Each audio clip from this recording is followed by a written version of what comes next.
The vessel moving through this water is almost as wide as it is long, 58 meters from bow to stern, 23 meters across, a central hull, 2 narrow outriggers, and a deck stretched between them. From a distance, it resembles a compact warship. Up close, something is missing: the permanent crew that would normally operate it. This is the JARI-USV-A, publicly called Orca. 420-ton unmanned surface vessel developed in China. Its published maximum speed is 40 knots, and its manufacturer states a range of 4,000 nautical miles. At the bow is a concealed weapon position. Above the superstructure are 4 flat radar faces. Behind them is a launcher area. At the stern, a flight deck can support an unmanned helicopter. But assembling these visible features is not the hardest part. The real problem is hidden inside. A ship without sailors still needs propulsion, electrical power, cooling, navigation, communications, damage monitoring, and access for maintenance. It must sense what surrounds it, decide how to move, and remain controllable when the sea interferes with every signal. So how do shipbuilders compress the systems of a small combatant into a fast trimaran designed to operate without a permanent crew? The answer begins with the vessel's unusual width. A conventional monohull carries its machinery, fuel, sensors, and payloads inside one continuous body. Orca spreads its displacement across 3. The long center hull carries the principal structure. 2 outriggers stabilize it on either side. The connecting structures create a broad working deck without requiring the displacement of a much larger conventional ship. That width is useful.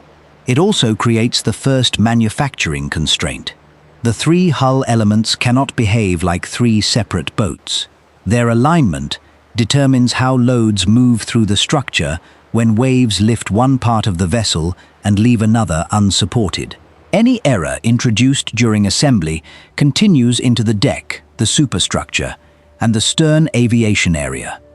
Public sources do not disclose Orca's hull material, plate thickness, welding process, or structural tolerances. They also do not reveal its exact factory sequence. What the completed vessel does confirm is the geometry the builders had to produce: 1 slender central hull, 2 parallel outriggers, and rigid structures connecting all 3. In a plausible shipbuilding sequence, the hull begins as smaller framed modules. Internal members establish shape before exterior panels close them. Open sections preserve access for cables, pipes, machinery, and inspection. The outriggers are built separately enough to be measured, but not treated as finished objects. Then the parts must become one platform. The center hull is supported in a controlled position. Each outrigger is brought alongside. Survey points establish height, separation, and longitudinal alignment. The connecting structures are fitted between them. This is general trimaran shipbuilding context, not a disclosed Orca factory record, but the constraint is unavoidable. A 23-meter wide finished vessel can only emerge if its 3 hull lines agree. Now the empty structure has the right silhouette. It still cannot move. In May 2022, China State Shipbuilding Corporation's No. 716 Research Institute announced construction of an unnamed advanced large unmanned ship in Guangzhou. The announcement described a high-speed trimaran with domestically developed propulsion. It did not publish the vessel's dimensions or identify it as JARI-USV-A. Later imagery and program details broadly match Orca, but the connection remains an informed identification rather than a formally stated fact. The exact propulsion arrangement inside Orca has not been publicly documented. That means any detailed view of engines, motors, shafts, batteries, or water jets would be speculation. What can be established is the integration problem. A stated speed of 40 knots demands more than installing engines. Intake and exhaust paths must fit the low external profile. Power generation must support propulsion and an electronically dense sensor suite. Cooling must continue when no engineer is standing beside a warning panel. Fuel, electrical distribution, pumps, and control equipment must remain accessible during maintenance, even if the vessel normally sails without people. An unmanned ship also changes what reliability means. On a crewed vessel, sailors can investigate a vibration, isolate a leak, reset equipment, or improvise a repair. On an unmanned vessel, sensors must first detect the problem. The control system must interpret it.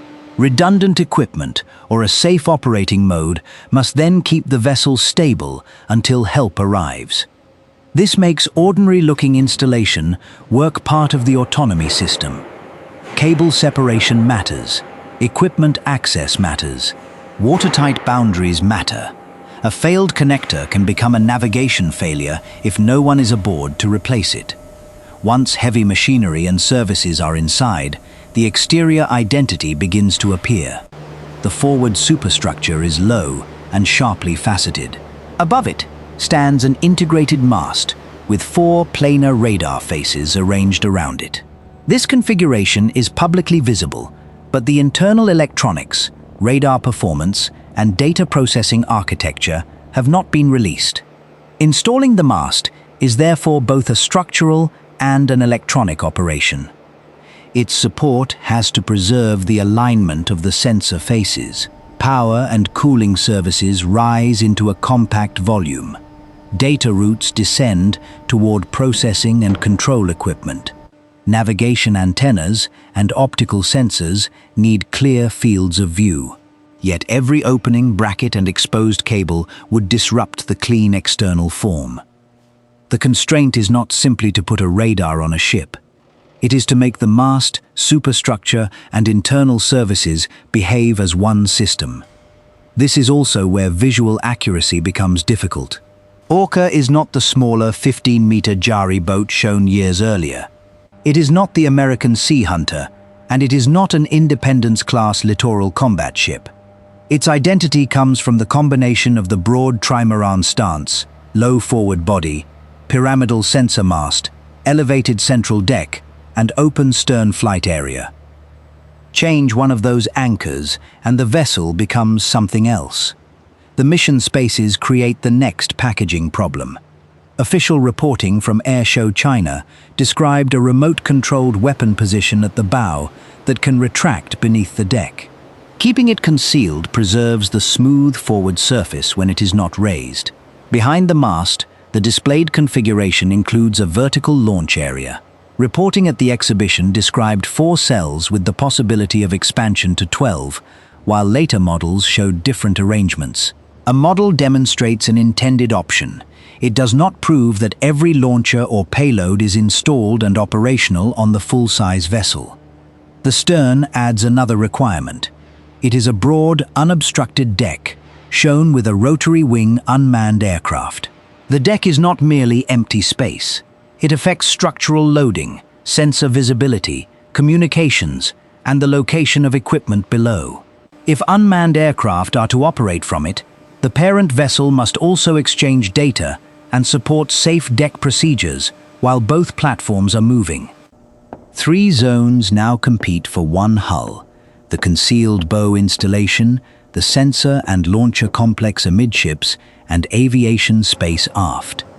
And below all 3 are the systems that keep the vessel moving. This is the point where the absence of a permanent crew stops looking like saved space. Removing bunks and living areas may create volume, but autonomy, redundancy, communications, and remote monitoring consume volume of their own. If you enjoy seeing how these hidden engineering constraints shape the finished machine, subscribe to Modus Assembly.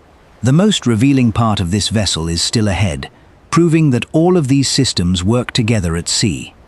Before that happens, the hull has to be closed, finished, and checked. No public source identifies Orca's coating system or signature treatment material. The safe conclusion comes from its visible surface: dark gray, low contrast, with planar faces and few exposed interruptions. Surface preparation and finishing must preserve those edges around doors, sensors, deck fittings and removable panels. Dockside testing begins before speed is possible. Electrical circuits can be energized in controlled groups. Pumps and auxiliary systems can be run while shore teams remain nearby. Navigation sensors can be compared with known references. Communication links can be checked at increasing distances. Control commands can be followed from input to mechanical response.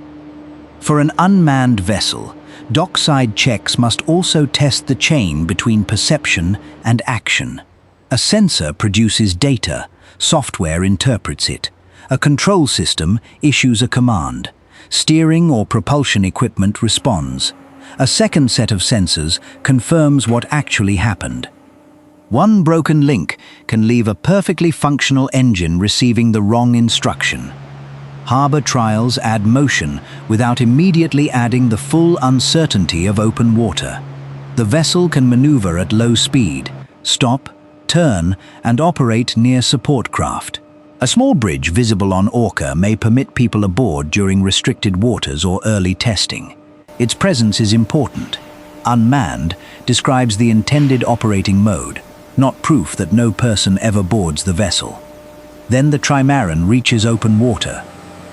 In September 2025, imagery circulated of JARI-USV-A underway, reportedly during sea trials, with a rotary-wing unmanned aircraft on the aft deck.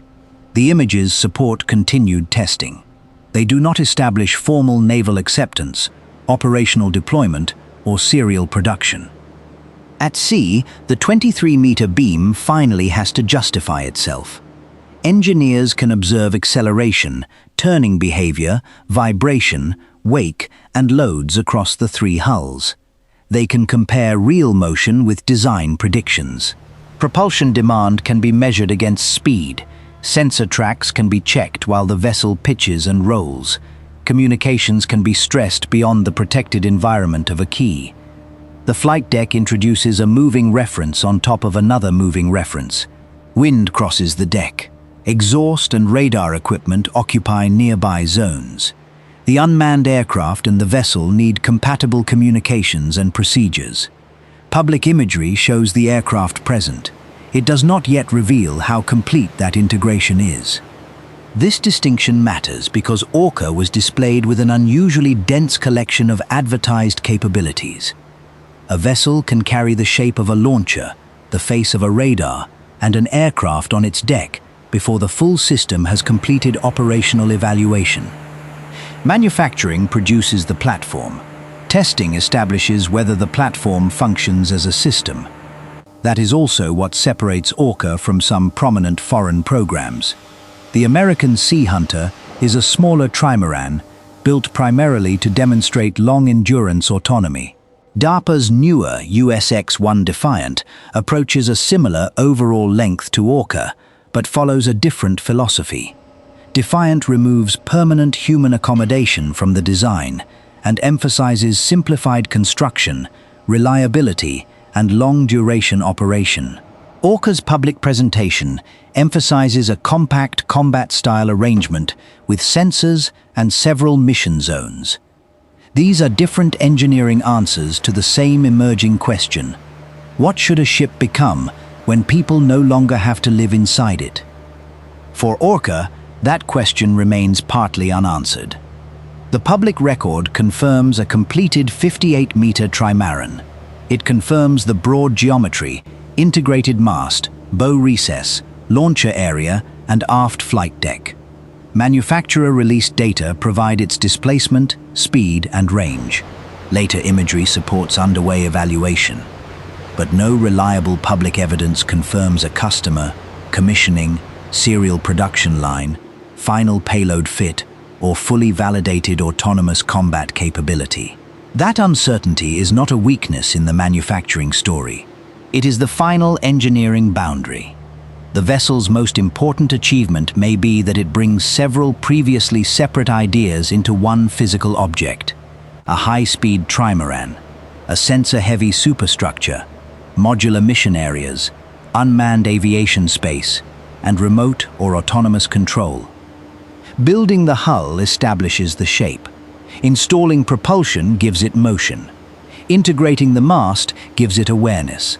Connecting control systems gives it a degree of independence. Trials determine whether those layers remain dependable when the water, weather, and distance begin working against them. So how do shipbuilders fit a small combatant systems into a 420-ton vessel without a permanent crew? Not by removing people and leaving empty rooms. They redesign the ship around the problems people once solved on board: monitoring, judgment, redundancy, access, and recovery from failure. Orca's broad three-hull form provides the physical platform. Its internal power and data architecture must provide the nervous system, and its sea trials must prove that the two can function together. Until an operator accepts it and production is confirmed, JARI-USV-A is best understood as a highly integrated, full-size unmanned vessel demonstrator under evaluation, not a proven fleet warship. But the object is real. 58 meters long, 23 meters wide, 3 hulls moving as one, with no permanent crew visible on deck. That is the manufacturing question Orca has placed in the water. For more evidence-led documentaries on how complex machines are built, tested, and delivered, subscribe to Modus Assembly.